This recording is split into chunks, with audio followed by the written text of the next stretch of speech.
आज हम लोग वैल्यूएशन ऑफ गुडविल्स टॉपिक जो पढ़ रहे हैं, जो हमने फर्स्ट वीडियो में आपको बताया गुडविल के टॉपिक में कि गुडविल की क्या डिफिनीशन है, गुडविल्स के क्या नेचर हैं, गुडविल की क्या कैरेक्टरिस्टिक्स है, गुडविल कितने टाइप्स की होती है, उसके बारे में जाना।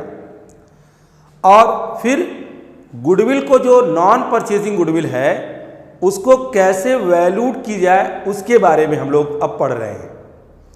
तो सेकेंड वीडियो में सीखा गया गुडविल के परचेज करने का फर्स्ट मेथड, जिसको एवरेज प्रॉफिट मेथड हम लोगों ने बोला। आज हम लोग सेकेंड मेथड के बारे में पढ़ेंगे, जिसको सुपर प्रॉफिट मेथड कहा जाता है। तो सुपर प्रॉफिट मेथड जो है वह गुडविल, नॉन परचेजिंग गुडविल को कैलकुलेट करने का एक मेथड है। इसमें भी हम लोग पहले कुछ नेसेसरी कैलकुलेशन करेंगे, क्वेश्चंस में से उन कैलकुलेशन को करेंगे, या दिया रहेगा तो डायरेक्टली उनका यूज करेंगे। तो इसमें इसका जो फॉर्मूला होगा सुपर प्रॉफिट मेथड का, सबसे पहले हमें एक्चुअल एवरेज प्रॉफिट चाहिए। तो जो आप फर्स्ट मेथड में एक्चुअल प्रॉफिट कैलकुलेट करने का तरीका सीखे हो, उसी को इसमें अप्लाई करना है। जैसे हमें कुछ ईयर के प्रॉफिट दिए रहेंगे, उन प्रॉफिट्स में अगर कोई एबनॉर्मल गेन है, एबनॉर्मल इनकम है, नॉन रिकरिंग इनकम है, नॉन ऑपरेटिंग इनकम है, तुरंत उसको लेस कर दिया जाएगा। और अगर किसी ईयर के प्रॉफिट में कोई एबनॉर्मल लॉस है तो उसको उसमें ऐड करके उसको नॉर्मल में बदल देंगे। और फिर जितने ईयर के प्रॉफिट को हमने यूज किया है उतने ईयर से डिवाइड करके हम एक्चुअल एवरेज प्रॉफिट निकालेंगे। अब सेकेंड नंबर पर आएगा नॉर्मल प्रॉफिट। तो नॉर्मल प्रॉफिट निकालने का फॉर्मूला है capital employed into rate upon 100। अब यहां बारी आई कि कैपिटल एम्प्लॉयड क्या है। तो कैपिटल एम्प्लॉयड का मतलब होगा कि इस बिजनेस का, जिसका हम गुडविल निकालने जा रहे हैं, उसमें उसके ओनर्स, उसके शेयर होल्डर्स, अगर पार्टनर्स हैं तो पार्टनर्स, सोल ट्रेडर है तो सोल ट्रेडर कितना पैसा इन्वेस्ट किया है एज ए कैपिटल, उसका बिजनेस में कितना पैसा इन्वेस्ट है, उसी को कैपिटल एम्प्लॉयड बोलेंगे। आप रेट अपॉन 100 क्या होगा, जैसे हमने इस बिजनेस में इतना पैसा लगाया, यानी हम एक बिजनेसमैन हैं, हमने जो पैसा लगाया उसको कैपिटल एम्प्लॉयड बोलेंगे। और उस लगाए गए पैसे पर जो हमारा बिजनेस हमको प्रॉफिट देगा, उस प्रॉफिट को एक्चुअल एवरेज प्रॉफिट माना गया। तो अगर यही पैसा जो हमारे बिजनेस में लगा है किसी अदर जगह इन्वेस्ट होता है, किसी फाइनेंशियल इंस्टीट्यूशन में इन्वेस्ट होता है, इसी तरह के सिमिलर बिजनेस में इन्वेस्ट होता है, तो वहां पर हमें किस रेट से रिटर्न मिलेगा, हमें किस रेट से इनकम होगी, तो वो रेट क्वेश्चन में दिया रहेगा, लिखकर हम यहां निकाल लेंगे। अब थर्ड नंबर पर सुपर प्रॉफिट निकालेंगे।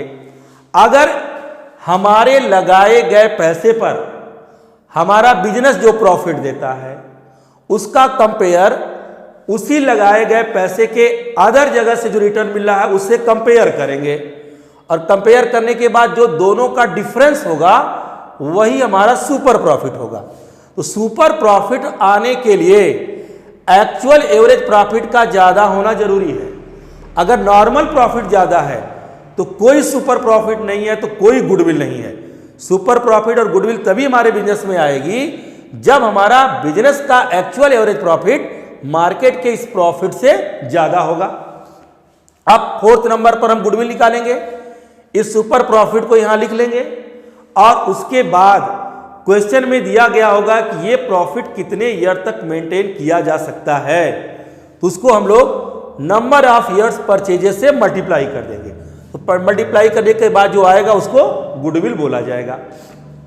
तो अगर क्वेश्चन में कैपिटल एम्प्लॉयड दिया है कि कितना बिजनेसमैन ने पैसा इन्वेस्ट किए हैं, ये क्वेश्चन में दिया हुआ है, तो हम लोग तो डायरेक्ट यहां लिख लेंगे। लेकिन मान लीजिए क्वेश्चन में अगर बैलेंस शीट बनाई हुई है, लायबिलिटीज असेट्स की इंफॉर्मेशन दी है, और कैपिटल एम्प्लॉयड अलग से क्वेश्चन में कहीं नहीं दिया है, तो हमें कैपिटल एम्प्लॉयड निकालना पड़ेगा। तो कैपिटल एम्प्लॉयड निकालने के लिए हम लोग बैलेंस शीट में जो असेट्स है और लायबिलिटीज है उनका यूज करेंगे। तो फॉर्मूला है असेट्स एट मार्केट प्राइस। उस असेट्स का जो बैलेंस शीट में लिखा है, अगर बैलेंस शीट के नीचे कोई अदर वैल्यू दी है तो उस अदर वैल्यू को हम लोग मार्केट प्राइस बोलेंगे। अगर वह होगा तो उसको लिख लेंगे, अदरवाइज बुक वैल्यू लिखेंगे। तो बुक वैल्यू वो वैल्यू होती है जिस वैल्यू पर असेट्स बैलेंस शीट में रिकॉर्डेड हैं। जैसे बैलेंस शीट में लिखा है मशीन 1 लाख रुपए, तो वह मशीन की बुक वैल्यू है। और बैलेंस शीट के नीचे एक इंफॉर्मेशन दी गई है कि मशीन अब 1,10,000 की हो गई, तो वो 1,10,000 मार्केट वैल्यू है। तो अगर मार्केट वैल्यू दी है तो पूरी की पूरी मार्केट वैल्यू लिख देंगे। ये नहीं देखेंगे कि उस असेट्स पर हमें कितना प्रॉफिट हुआ है, कितना लॉस हुआ है। तो जो असेट्स की मार्केट वैल्यू है उसको लिख लिया जाएगा। अगर फर्नीचर दिया है 20,000, नीचे फर्नीचर के बारे में कुछ भी नहीं कर रहा है, तो फर्नीचर की जो वैल्यू बैलेंस शीट में 20,000 दी है वो बुक वैल्यू कहलाएगी, उसको लिख लोगे। तो जिसकी बैलेंस शीट के नीचे वैल्यू दी है मार्केट वैल्यू उसको लिखना, जिसकी मार्केट वैल्यू नहीं दी है उसको बुक वैल्यू लिख लेंगे जो बैलेंस शीट में लिखा हुआ है। अब देखो, जब इसको हम ऐड कर लेंगे, जोड़ लिया जाएगा, सारी एसेट्स को पढ़ेंगे, तो जो हमारी टोटल एसेट्स आएगी, लेकिन उस टोटल एसेट्स में fictitious assets, non trading investment और गुडविल को शामिल नहीं करेंगे। फिक्सिशियस एसेट्स में जैसे प्रिलिमिनरी एक्सपेंस हुए, अंडर राइटिंग कमीशंस हुए, हमारे discount on issue of debentures हुए, expenses on issue of shares and debentures हुए। ये बैलेंस शीट के अगर एसेट्स में दिख रहे हैं, ये फिक्सिशियस एसेट्स हैं, इनको इस एसेट्स में यहां पर शामिल नहीं किया जाएगा। वही एसेट शामिल करेंगे जो हम पैसे में कन्वर्ट कर सकें। दूसरा, नॉन ट्रेडिंग इन्वेस्टमेंट। अगर कोई ऐसा इन्वेस्टमेंट है जो बिजनेस के बाहर लगा है लेकिन वो बिजनेस की एक्टिविटीज से रिलेटेड नहीं है, तो उसको भी इसमें शामिल नहीं करेंगे। हम केवल उसी रिसोर्सेज, उसी एसेट्स को यूज करेंगे जो बिजनेस के प्रॉफिट को जनरेट करने में हेल्प कर रही है। और गुडविल का वैल्यूएशन करने जा रहे हैं, अगर बैलेंस शीट में गुडविल भी दी गई है तो उसको छोड़ दिया जाएगा। तो बैलेंस शीट की सारी एसेट्स पढ़ेंगे, अगर ये दी हैं इनको छोड़कर बाकी सारी एसेट्स अगर वो मार्केट प्राइस पर दी हैं तो मार्केट प्राइस लिखना। मार्केट प्राइस एक बार फिर बैलेंस शीट के नीचे जो उनकी अदर इंफॉर्मेशन दी गई है वो वैल्यू, और बुक वैल्यू का मतलब होगा जो बैलेंस शीट में लिखा हुआ, उसको लिख लेंगे। उसके बाद आउटसाइड लायबिलिटीज। देखो, जब हम लोग बैलेंस शीट बनाते हैं तो लायबिलिटीज 2 पार्ट में डिवाइड होती है। एक वो पैसा जो ओनर ने बिजनेस में इन्वेस्ट किया है, और बाकी दूसरों का पैसा जो इन्वेस्ट है, चाहे वो गुड्स के रूप में हो, चाहे वो स्टैंडिंग एक्सपेंस के रूप में हो, चाहे उन्होंने पैसे के रूप में बिजनेस में लगाया हो। तो ऐसे लोग जो बाहर के लोग हैं, डिवेंचर्स हुए, क्रेडिटर्स हुए, बिल्स पेबल हुई, लोन हुआ, आउटस्टैंडिंग एक्सपेंस हुए, ऐसे लोग जो बाहरी लोग हैं बैलेंस शीट की लायबिलिटीज में पड़ेंगे, उनका पैसा यहां पर माइनस कर दिया जाएगा। जो आएगा वो कैपिटल एम्प्लॉयड होगा। एक चीज और ध्यान देना, कभी कभी कुछ असेट्स और लायबिलिटीज ऐसी दी होंगी जो बैलेंस शीट में नहीं लिखी हैं, या कोई नई असेट्स बढ़ गई, तो जिस वैल्यू पर नई असेट्स बढ़ी है उसको भी आप इसमें शामिल कर लोगे, या कोई नई लायबिलिटीज बढ़ गई जो बिजनेस की लायबिलिटीज में नहीं लिखी है उसको आउटसाइड लायबिलिटीज में आप लिख लोगे, और ये कैपिटल एम्प्लॉयड आपको मिल जाएगा। तो इसी कैपिटल एम्प्लॉयड को यहां यूज कर लोगे। ये कब निकालोगे? जब बैलेंस शीट दी हो और कैपिटल एम्प्लॉयड के लिए कोई डायरेक्ट इंफॉर्मेशन ना दी हो। तो कैपिटल एम्प्लॉयड को लिख लिया। अब उसके बाद रेट अपॉन 100 क्वेश्चन में दिया रहेगा, निकालेंगे। इस एक्चुअल प्रॉफिट में से इस नॉर्मल प्रॉफिट को माइनस कर देंगे, आ जाएगा सुपर प्रॉफिट, और सुपर प्रॉफिट में नंबर ऑफ ईयर्स परचेजेज करेंगे, वही हमारी गुडविल होगी। तो ये फॉर्मूला हम लोगों ने पढ़ा। अब इसी फॉर्मूले पर एक क्वेश्चन की प्रैक्टिस करते हैं। तो पहले आप इस फॉर्मूले को अच्छे से नोट कर लें, एक बार समझ लें, फिर हम क्वेश्चन डिक्टेट करते हैं। आपकी स्क्रीन पर क्वेश्चन भी दिखेगा और फिर उसका हम लोग सॉल्यूशन देंगे। तो क्वेश्चन हम लोग पहले अच्छे से स्टडी कर लें। तो आपकी स्क्रीन पे देखो क्वेश्चन है, अवेलेबल है, हम यहाँ से डिक्टेट कर रहे हैं, आप अपनी स्क्रीन पर क्वेश्चन को देखो सब लोग। The balance sheet of mister clever as on 31 March 2015 was as under. Balance sheet का फॉर्मेट है सोल ट्रेड का। लायबिलिटीज में कैपिटल है और सन्ड्री क्रेडिटर्स है। तो क्रेडिटर्स वे पर्सन जिनसे इसने क्रेडिट गुड्स परचेज किया होगा, ये आउटसाइड लायबिलिटीज कहलाएगा। और कैपिटल बिजनेसमैन का अपना खुद का इन्वेस्टमेंट है। असेट्स में प्लांट एंड मशीनरी है, फर्नीचर है, बुक डेट्स यानी डेटर्स हैं, स्टॉक है, कैश एट बैंक है। नीचे एडिशनल इंफॉर्मेशन को पढ़ेंगे। Goodwill is to be valued at 5 years purchases of super profit of the business. जो हमारा सुपर प्रॉफिट आएगा उसका 5 times हमारी गुडविल होगी। The normal rate of return is 8%। तो जो हमारा कैपिटल एम्प्लॉयड है, जो इस बिजनेस में हम पैसे इन्वेस्ट किए हैं, अगर इस पैसे को अदर इन्वेस्टमेंट कहीं देंगे तो वहां से 8% रिटर्न मिलेगा। A provision of 5% on book debts is to be made. Debtors हमारे 5% ऊपर प्रोविजन करना है, 5% उनसे कम मिलेंगे। तो डेटर्स हमारे 80,000 के हैं, 5% यानी 4,000 कम हो जाएंगे, उनकी वैल्यू 76,000 हो जाएगी। ये मार्केट वैल्यू रह गई। Furniture is to be revalued at ₹6,000। जो फर्नीचर हमारी बैलेंस शीट में बुक वैल्यू 10,000 है, अब वो 6,000 हो गया। तो 10,000 है बुक वैल्यू और 6,000 है मार्केट वैल्यू। तो गुडविल के वैल्यूएशन में मार्केट वैल्यू अगर दिए तो उसी को कंसीडर करना। Plant at ₹1 lakh, plant 1 lakh रुपए का हो गया। स्टॉक एट ₹36,000, स्टॉक की वैल्यू 36,000 हो गई। Outstanding salaries are ₹2,000। तो बैलेंस शीट में जो क्रेडिटर्स है वो तो लायबिलिटीज दी और रिकॉर्डेड है, लेकिन एक अदर इंफॉर्मेशन कर रहा है कि बैलेंस शीट में रिकॉर्ड नहीं है, वो है आउटस्टैंडिंग सैलरी। तो आउटस्टैंडिंग सैलरी हमारी लायबिलिटीज है और एक नई लायबिलिटी जो आउटसाइड है वो इंक्रीज हो रही है, उसको भी हम लोग यूज करेंगे। और फिर इंफॉर्मेशन में आगे कह रहा है कि fair remuneration of proprietor is ₹1,000 per month. जो प्रोप्राइटर हैं उनको 1,000 पर मंथ हमें रेमुनरेशन भी देने होंगे। Calculate the amount of goodwill if the profit of last 4 years were as under. 4 years के प्रॉफिट नीचे दिए हुए हैं। 2012 32,000, 2013 30,000, 2014 35,000, 2015 40,000। अब ये क्वेश्चन हम लोग क्लियर पढ़ लिए। अब हम लोग इसका सलूशन दिया जाएगा। तो नेक्स्ट स्टेप पर इसका सलूशन चलिए आप लोग नोट करिए।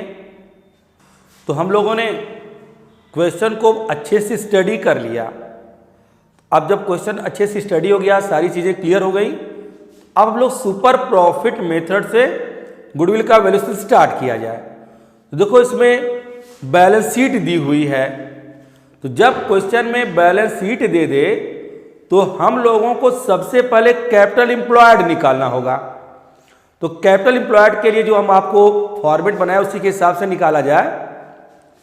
तो सबसे पहले हम लोग वैल्यूएशन ऑफ गुडविल में कैपिटल एम्प्लॉयड निकाल रहे हैं। Assets eight market price if any, otherwise book value. तो सबसे पहले बैलेंस शीट की असेट्स को एक तरफ से पढ़ना शुरू करिए। देखिए कि बैलेंस शीट की जो पहली असेट्स दी गई है, क्या उस असेट्स की नीचे कोई एडिशनल वैल्यू भी दी गई है। तो बैलेंस शीट में जो वैल्यू है वो बुक वैल्यू है और नीचे जो लिखी है वो मार्केट वैल्यू है। लेकिन ये भी ध्यान देना है कि अगर वो फिक्सिशियस असेट्स होगी या वो नॉन ट्रेडिंग इन्वेस्टमेंट होगा या गुडविल होगी, उसको इसमें शामिल नहीं करेंगे। तो सबसे पहला है प्लांट एंड मशीनरी, जिसकी मार्केट वैल्यू नीचे दी है 1 लाख, उसको लिख लिया। फर्नीचर की भी नीचे मार्केट वैल्यू दी है 6,000, उसको लिख लिया। डेटर्स पर नीचे करा कि 5% का लॉस है। डेटर्स हमारे 80,000 के हैं, 5% उस पर लॉस हो जाएगा, उनसे मिलेगा 76,000, बुक डेट्स जिसको बोलेंगे। स्टॉक की भी नीचे मार्केट वैल्यू दी है 36,000 और बैलेंस शीट में जो कैश एट बैंक दिया है उसको उसी वैल्यू, कैश और बैंक ये उसी वैल्यू पे लिखे जाएंगे जिस वैल्यू पर बैलेंस शीट में लिखे होंगे। इनकी वैल्यूज कम नहीं होती हैं। तो कैश एट बैंक लिख दिया गया 2,000 रुपए। अब इसको हम लोग ऐड कर लिए तो हमारी टोटल असेट्स हुई 2,20,000। तो इस 2,20,000 में अगर ये कह रहा है कि अगर आज बिजनेस को हम बेच दें आज की डेट में, तो सारी एसेट्स बेचने से हमें 2,20,000 रुपए मिलेंगे। अब इसमें ओनर का पैसा कितना है? तो ओनर का पैसा जो होगा उसको निकालने के लिए हमें आउटसाइड लायबिलिटीज को माइनस करना होगा। तो बैलेंस शीट की लायबिलिटीज में क्रेडिटर्स लिखा है 42,000, और जब हम लोग फॉर्मूले को हम डिक्टेट कर रहे थे तो बताए थे कि अगर बैलेंस शीट के नीचे कोई अदर लायबिलिटीज लिखी है, अदर असेट्स लिखा गया है, तो गुडविल के वैल्यूएशन में उसको भी शामिल किया जाएगा। तो एक नई लायबिलिटी दिखला रहा है कि आउटस्टैंडिंग सैलरी, इतना पैसा सैलरी का देना बाकी रह गया है। तो 2,000 हुआ, तो 42,000 प्लस 2,000 2,20,000 से माइनस कर दिया। तो माइनस करने के बाद जो अमाउंट मिली है 1,76,000, यही हम लोगों के लिए होगी कैपिटल एम्प्लॉयड, यही ओनर का पैसा होगा। अब ये कैपिटल एम्प्लॉयड हमें मिल गया। अब फॉर्मूले पर आया जाए तो बाय सुपर प्रॉफिट मेथड से जब हम लोग गुडविल की वैल्यू निकालेंगे तो बताया कि पहले एक्चुअल एवरेज प्रॉफिट निकाला जाएगा। इसमें देखो क्वेश्चन में 4 इयर्स के प्रॉफिट दिए हैं, 32,000, 30,000, 35,000, 40,000।